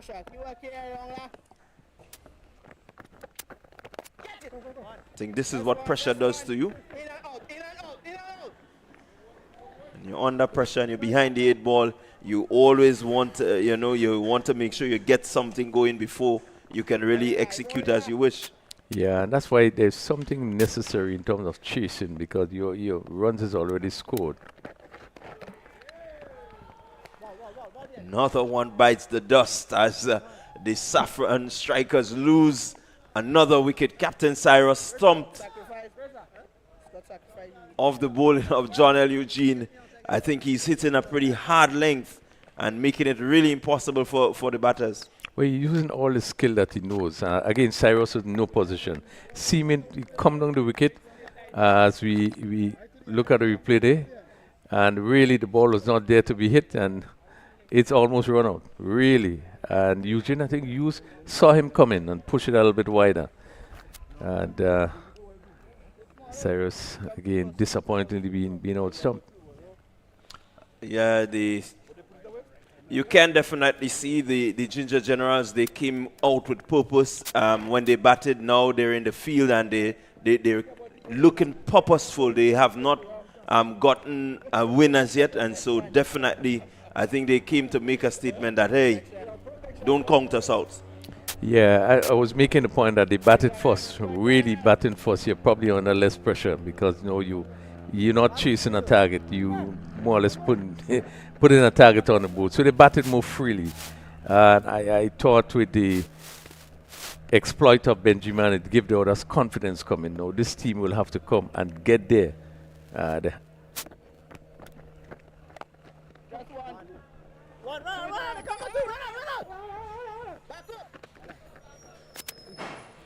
The highest total of the tournament so far, I mean, is first of all pressure to get up to that score. When you had a bad start losing 2 wickets very, very, very early, it put extra pressure on the rest of batters coming. And we have seen that it has taken toll, that they are faulted to 54 for 5 in 6 overs. Yeah, well, all it takes is a cameo. Can someone bring a cameo to make sure that they get the Safforn Strikers over the line? It's not impossible, but it can be done. So 54 for 5 as Rondell take his leave. As we welcome back Jason Skeet. Really a commanding position at the moment. Ginger General looking to take their first point in this tournament. And Safforn Striker up against it at 54 for 5.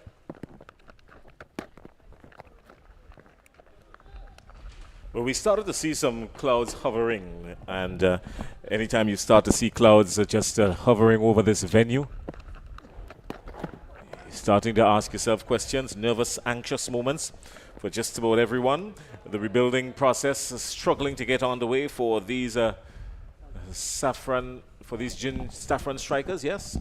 At one point, they were 24 for 2 after 2 overs, and they've not done very much to help their cause.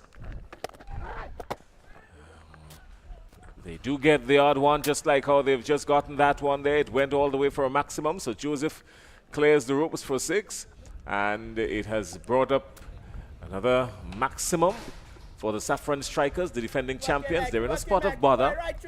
There's some worry for them because no team has repeated as champions in this tournament thus far. Things are not looking bright for them at this early stage. He's going with him again. This time this one is lofted up into the offside. Surely he's going to be taken, and another wicket falls. So Joseph goes, and the Safforn Strikers continue to keep on tumbling down. Down they go tumbling. Cummins, what's the story with them? Well, I guess that they have just been under the pump, 134.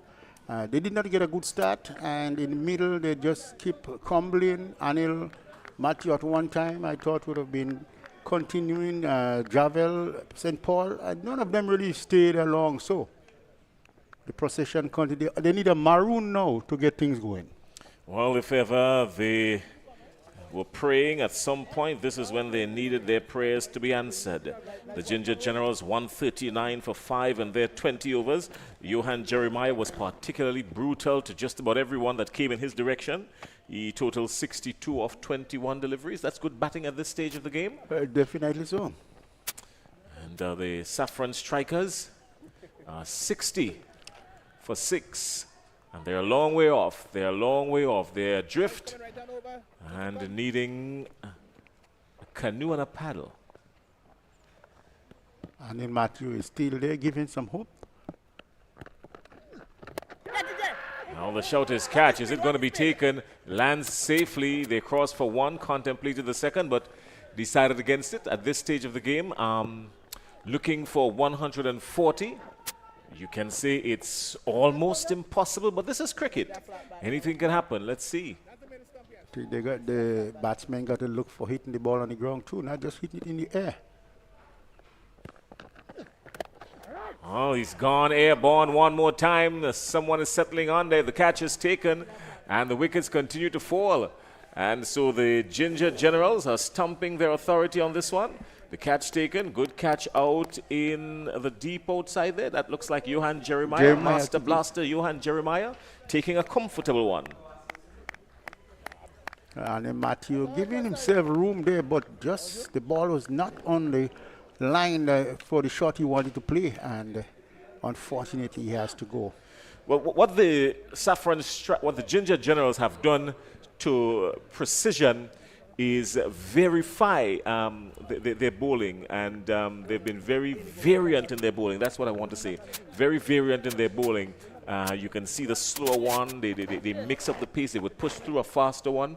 As a matter of fact, the delivery that I got, I think it was the captain, Darrell Cyrus, he was beaten for pace on that all over. Definitely so. Yeah, so they've been mixing up their piece, and that has brought the demise of these Safforn Strikers. They're in some serious trouble now. And also added to that, the mindset that the Generals are playing outside there with, it's totally different to what the Safforn Strikers has. It's all the thinking is all just mumbled up now. I think that they need to be more clear with the rest of the overs going, who is going to be doing what. All right, well, the current run rate is 10 and a smidget, and what is required is almost 20. So how are they going to get there? I don't know. This is gone. This is gone. This is massive. That's a blow. That's a good shot. That's a blow. And the Safforn Strikers still trying to make some kind of something to help their cause. Just coming straight and swinging hard, high out of this place. Good shot in the circumstances. He's looking to go with him again, and he's not going to Gian Benjamin, the wicket keeper for the Ginger Generals. Right up to the stumps. He played with this team last year, the Safforn Strikers. So he's got a championship under his belt. Maybe he's the magnet for the championship. Middled again, trying to dissect mid-wicket and square leg. No such luck. But 2 runs. That's good bowling there from the young man, Bartholomew, who played for the Grenada under-19 team in the winning championship Winwood Islands tournament, and he has been bowling thus far well, pitching in a good length, inviting the batsmen to do whatever they want to do. Bartholomew goes. This is a missed opportunity here. Gian Benjamin not collecting cleanly behind the stumps. Very unfortunate there. That would have been another one down the pipe, but Cavon Bartholomew just Clavon Bartholomew, that is, just missing out on a wicket. That's good bowling. That's good bowling. He saw him opening the foot. He saw him coming the ball before, and he threw it wider. This time he saw he open up and just send the ball a little away from him. Good bowling. In connection now. He's still trying to dissect that onside field. No such luck, but picking up another 2 runs to the total. Overthrows. They're going to challenge the arm. And it was not wise. And so another one goes down. Another one bites the dust for the Safforn Strikers. They have plummeted to 69 for 7.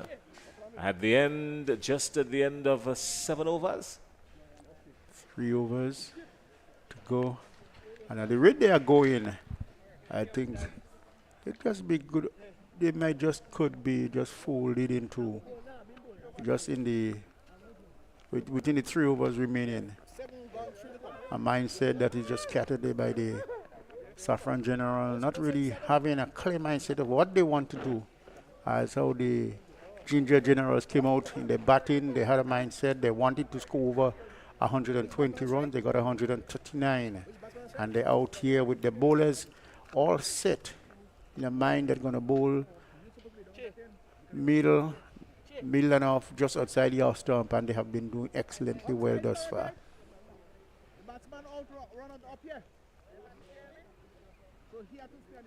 When these two teams met last year, the Safforn Strikers won by 9 wickets. Lyndon Lawrence was among the runs again. He got 34 of 26. This time he was far more explosive. I think the team got to something like an even 100 for 4, the Ginger Generals. And then the Safforn Strikers, they posted 103 for 1. So the Safforn Strikers would have won that encounter by 9 wickets. That, of course, I'm quite sure must have been lingering in the minds of the Ginger Generals. And they came out very purposeful, the Ginger Generals finishing at the bottom of the table last year. And maybe this is the time for them to click, and they've just clicked. Well, let's see what happens from here. Safforn General really looking. Safforn Strikers. The Safforn Strikers and Ginger Generals. They're really looking to hold on to something here, but I don't know what they're going to be holding on to, as the Generals are really in command. Well, we're going to have to get the details for you now. The Ginger Generals. Duncan is coming into the attack. That's Che Duncan. And Duncan, this is his first go at it. Scoreboard is just slightly blurred. So we're having some more technical issues on that. This time he pushes him right back onto the edge of the stumps and steals 1. Lifting delivery. Duncan seems to be the bowler who is bowling the ball into the pitch and pushing back the batsman.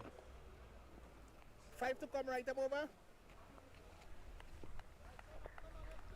So Shea Duncan, he's a big man. And very workmanlike too. He's a big man with some strength. He's got broad shoulders. And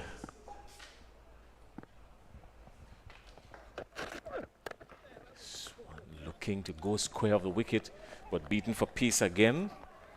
So the variation from the Ginger Generals working in their favor. And with the ball coming into the pitch, it's making it quite difficult for the batsman to get into that position as he wants, as early as possible, just tucking him up all the time.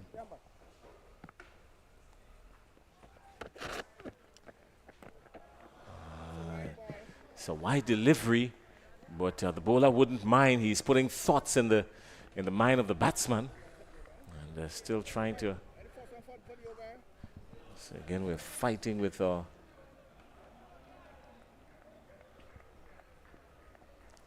monitor. We're going to try and sort the details for you. The Ginger Generals in total command. Slower delivery and bowled him. Slower delivery and bowled him. It was slower. It was noticeably slower, even from the commentary booth here. But the batter was nowhere near. He played all over it and beaten all ends up. And timber it was. Well, it was a very smart bit of bowling by Duncan. The very first delivery, he was into the pitch, into the batsman. The second one, it was also into the batsman. Then he came with one that was still into the batsman. And it was a bumper, which the umpire called it was just a little too high.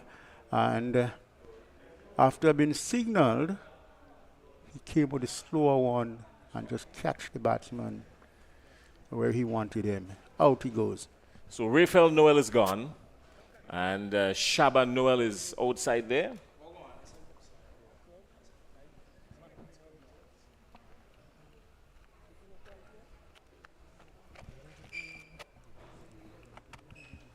So another wicket down, and Safforn, they just continue to struggle, very far away from what victory could be for them. Bowler is coming right up over three to come. On this overcast Tuesday afternoon, last suggest overcast in some parts, heavy cloud cover, an 86% cloud cover according to our friends at the Met Office. Again, you can see into the bowler, into the batsman all the time he's coming, into the pitch. So Shea Duncan using his variation. And Shaban Noel trying to do some negotiating.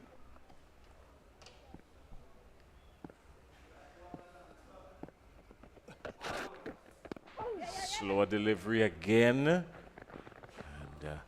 Rural Williams sprints up to the top. So Rural Williams and Shaban Noel outside there. Noel is on 11. Partnership just yielding one. The current run rate has rocketed to, well, it's just about 9 and some, but the required run rate, well, that's on a journey to Mars. It's 28. Driven to mid-on, just one. Batsman just can't get the ball out of the square at this time. Hold on. Check in the front foot. It looks like one from my end.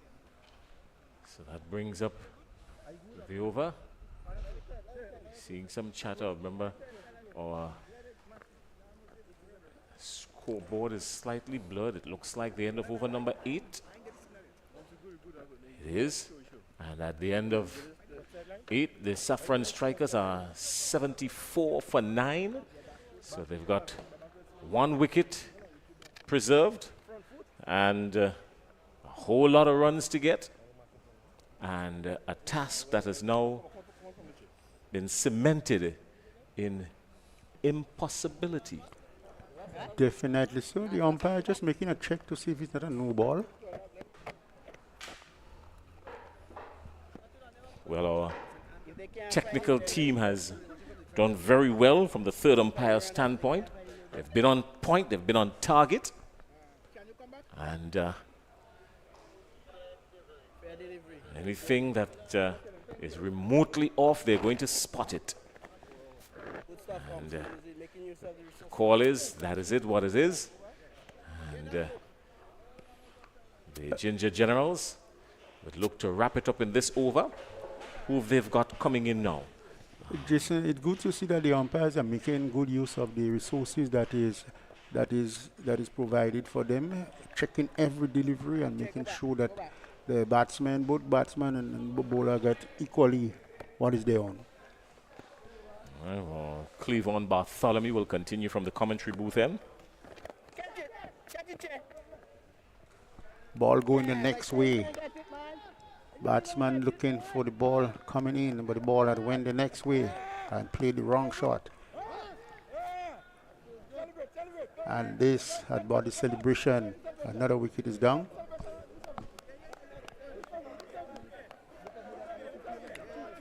Well, that's the end of the story. That's it. That's all she wrote. And the Ginger Generals, well, they have done pretty well in picking up this first win for them.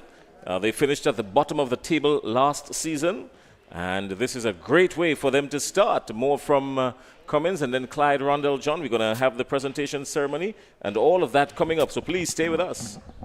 Well, I ultimately it was a very poor batting display on the part of Safforn. They, as a champion team, they really did not have the sort of mindset to go there to chase 139 runs. I think it was a total that they were bat out of the game by the Ginger Generals. And the captain Johan Jeremiah had led from the front, and his bowlers, particularly Larry Williams, came in very early and start the breakthrough, making the openings, and it was cleverly done.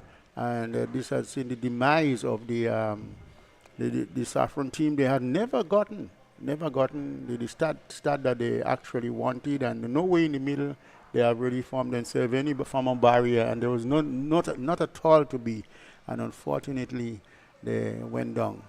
It's just the formal handshake now, as Randall is going to give us the scores, the final scores. Well, the final scores are Ginger Generals, they batted first, scored 139. And the Safforn Strikers, they needed 140 for victory.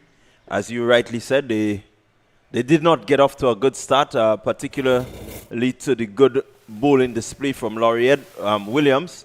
I think Laurie really showed his experience. He's a veteran in this game and definitely brought the bag of tricks. He was able to help the Ginger Generals to restrict the Safforn Strikers to 76 all out. The only notable score came from Anil Matthew. That's the only person. Well, we had three persons getting into double figures in Matthew, Sylvester, and Shaba Noel. These were the only persons who really got any sort of boundary hitting going. Javel St. Paul also got a little cameo. But outside of that, I think the Ginger Generals really smothered the sting of the Safforn. Yes, and I also think coming to the end, the young leg spinner in Bartholomew, he had bowled a good length, and he had gotten some wickets. So, well, the Safforn Strikers, they will want to go back and regroup. The good thing about the Safforn Strikers, they already have a win in the bag. This is their second loss, and so they are getting a piece as to what the tournament holds. Ginger Generals, they've lost, and now they're coming in looking to build the right sort of momentum. So as soon as they get that momentum going, I think they could be a very dangerous unit. So shortly we're going to have the presentation. While we wait, we can tell you that there's another really interesting encounter coming up. Game number 2 on this, our 4th day of the Dream 11 GCA T20 Tournament 2024. You're going to be seeing the Clove Challengers coming up against the Cinnamon Pacers. Something that I think many would look forward to. Clove Challengers, Cinnamon Pacers didn't really have the best of time at it last year, these two teams. I think the Cinnamon Pacers, they really struggled to get any sort of momentum going. But this year they look a different unit. It's skippered by Ryan John. He does have quite a few experienced players with him, and so they're going to be looking to really make a fist of this and try to get a hand onto the trophy. Yeah, you ready? Let's go. So definitely an encounter to look forward to coming up. Quite a bit of cricket to go. We have quite a few days. This is only day number 4. A whole total of 14 days of cricket coming to you right here from the Lassages playing field. It's the Dream 11 Spice Isle T10 Tournament 2024 edition. So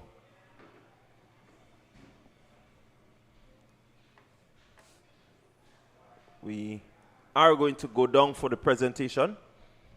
And so we want to turn you over to Jason Skeet, who's on the ground, ready for the presentation. Good afternoon, everybody, and this is where we're at now, the presentation ceremony. Good batting performance by the Ginger Generals, who just won this game. They picked up a win. The Ginger Generals, of course, finishing at the bottom of the table last season, but coming back this year and starting pretty well. I've got Norman Gilbert with me. He's a former executive member of the Grenada Cricket Association, and it's time for us to present the trophy for the man of the match. Some good performances in this game. 139 for 5, the Ginger Generals, and a blastering knock from Johan Jeremiah, 62 of 21. But the afternoon belonged to the man of the match, who was Mr. Laurie Williams, picking up 3 wickets for 22 of his 2 overs. Laurie, come join us.